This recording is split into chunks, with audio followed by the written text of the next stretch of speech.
My name is Jason Robb, and I'm the program coordinator for the Madison Scouts. Daniel Montoya Jr., and I'm the brass composer and arranger for the Madison Scouts.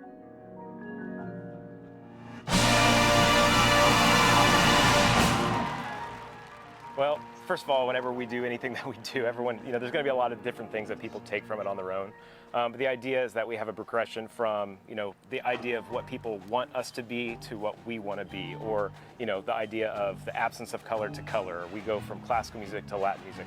So we have a lot of ties in there. For us, it was talking about like when the design team came on board and we decided what we wanted the Madison Scouts to be. There's a lot of pressure, at least we feel that, on like what everyone thinks we should be, and none of that lines up.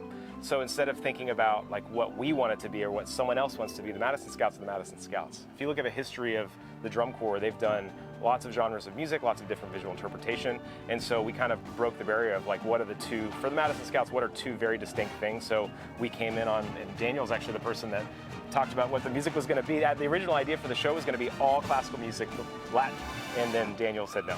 So I don't know if you want to talk about where you got the idea for the music. There's a Merry Melodies cartoon from years ago where it's like Jazz Island and Classical Island, and I think a saxophone falls in love with a cello player. And it's basically this, not battle, but it's Romeo and Juliet, and then they ultimately come together and they play jazzy classical music. So we just said, take out the jazz and make it Latin, and we have Latin Island, Classical Island, we put them together, and by the end of the show, Latin is supreme, but Fur Elise is in there. And the beginning of the show, you'll hear, as Jason likes to say, duck season, rabbit season, duck season, because the music goes back and forth between Latin music played Latin, classical played classical, Latin played classical, classical played Latin, and then we find our identity between the lines.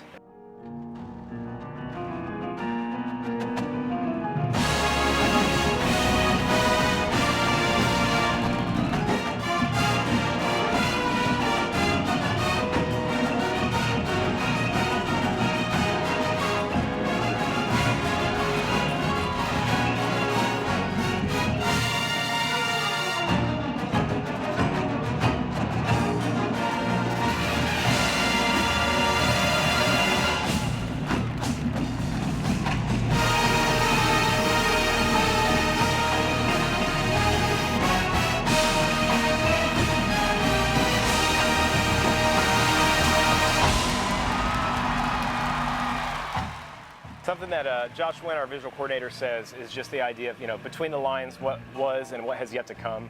So, everyone's going to find something to love, but if you notice, like, my favorite part of the show is when you go in the ballad and you have this classical rendition of a trombone soloist that starts to become Latin, and there's Latin groove underneath, and it's the first time you kind of see, like, these two things overtake each other, like, almost like Romeo and Juliet, and then they go away. And that's the first time you see a lot of pigment in the show, of color, and it's, and that's kind of the whole idea is, it's supposed to be a little bit of an abstract take on all of those ideas that we've painted throughout the show.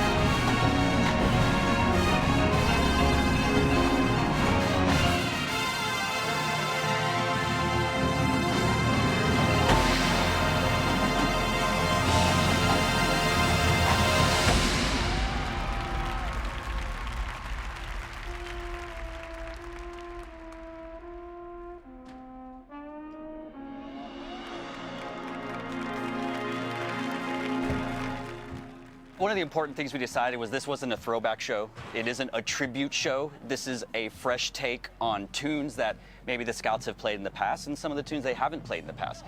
If you are an alum, if you're a fan, if you know about the Madison Scouts history, you're gonna see and hear tons of Easter eggs, of little nods.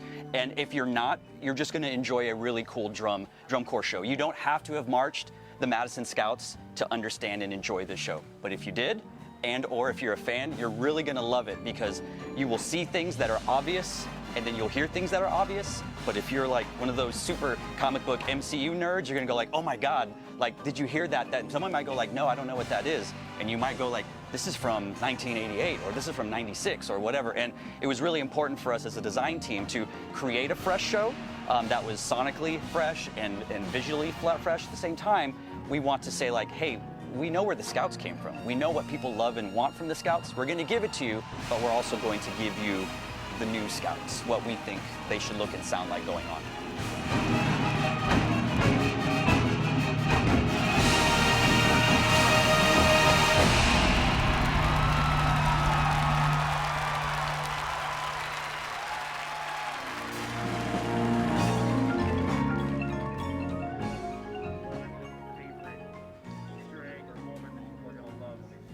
You want to go first? No. You go. I don't want to take yours. It's your No, go music. ahead. You go ahead. It's your music. You're going first. But I don't know what I want to pick. Okay, my favorite part in the second part of the show, the show's between the lines. You're going to see a lot of Noah Bellamy did a great job of creating boundaries, and there's a lot of, especially in the second part of the show where we're constantly in geometric forms that are separating the color guard from each other, separating the horn line, those type of things. Basically, the second big phrase of part 2, we go in, there's a little El Toro Caliente type of bullfighter scene, and I love the choreography that Josh put in. I love the writing the color guard staff did, and it's honestly, it's one of my favorite parts of the show, and you can tell that the members absolutely love it. It's a blast. I would say my favorite part is the very end of the show, because I grew up idolizing not only the Madison Scouts, but Scott Borma of the 90s, who is a DCI legend. He's a Hall of Famer in my book, and to be able to take his music, which he graciously helped me with, to put a modern spin on it. I mean, the last 45 seconds is me channeling Scott Borma. So if you love Scott Borma, you're gonna hear me having Scott Borma come through me and just do that. And the last 45 seconds is arguably one of the most dramatic, exciting moments, not only of this show, but it's just of this season. Right. It's going to be great. And we do get to do a rotating company front. I wouldn't call that an Easter egg because it's not subtle at all. No. But the members are they're nailing it, and it's really exciting. Yesterday was the first time we got to perform at La Crosse, and there was a lot of excitement, but when we hit the company front and started rotating, the energy in the stadium changed.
Ladies and gentlemen, under the direction of Chris Komnick and David Lofi, from Madison, Wisconsin, they're the Madison Scouts.